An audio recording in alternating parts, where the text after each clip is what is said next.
उसने चोंच दी है तो दाना भी देगा। यह लाइन आप लोगों ने कहीं ना कहीं जरूर सुनी होगी। कुछ ऐसी ही सोच के साथ न जाने कितने लोग अपनी पूरी जिंदगी आलसी बनकर गुजार देते हैं। वो खुद के अंदर झांकने की कोशिश ही नहीं करते, बस हमेशा दूसरों से उम्मीद लगाकर बैठे रहते हैं, खुद कुछ करने की कोशिश नहीं करते। एक कहानी सुनाता हूँ आपको। एक गांव में एक आलसी आदमी रहता था। वह कुछ काम धाम तो करता नहीं था, बस दिन भर निठल्ला बैठकर सोचता रहता था कि किसी तरह कुछ खाने को मिल जाए बस।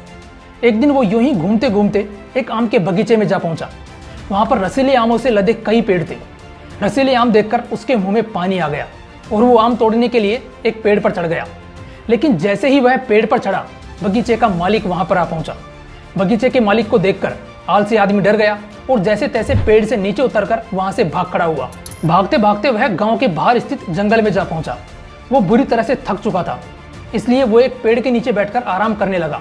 तभी उसकी नजर एक लोमड़ी पर पड़ी। उस लोमड़ी की एक टांग टूटी हुई थी और वो लंगड़ा कर चल रही थी।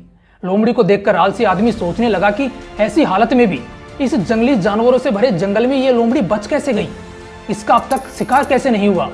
यही सोचता हुआ वो एक पेड़ पर चढ़ गया और वहां पर बैठकर देखने लगा कि अब इस लोमड़ी के साथ आगे क्या होगा। कुछ ही पल बीते थे कि पूरा जंगल शेर की भयंकर धाड़ से गूंज उठा, जिसे सुनकर सारे जानवर इधर उधर भागने लगे।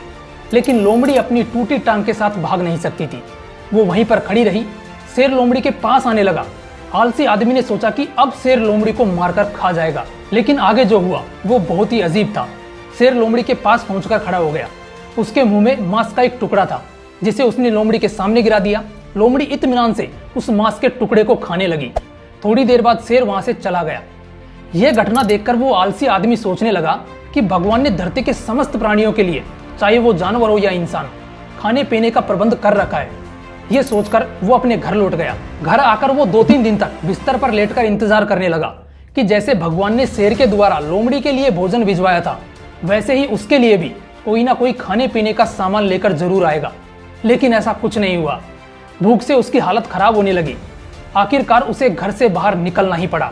घर के बाहर एक पेड़ के नीचे उसे एक बाबा बैठे हुए दिखाई दिए। वो उनके पास गया और जंगल का सारा किस्सा सुनाते हुए बोला, बाबा जी, भगवान मेरे साथ ही ऐसा क्यों कर रहे हैं? उनके पास जानवरों के लिए भोजन का प्रबंध है, लेकिन इंसानों के लिए क्यों नहीं है?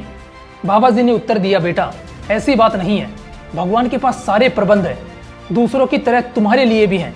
लेकिन बात यह है कि वो तुम्हें लोमड़ी नहीं, शेर बनाना चाहते हैं। दोस्तों, हम सबके भीतर क्षमताओं का असीम भंडार है, बस हम उन्हें पहचान ही नहीं पाते और खुद को कमजोर समझकर दूसरों से सहायता की उम्मीद करते रहते हैं।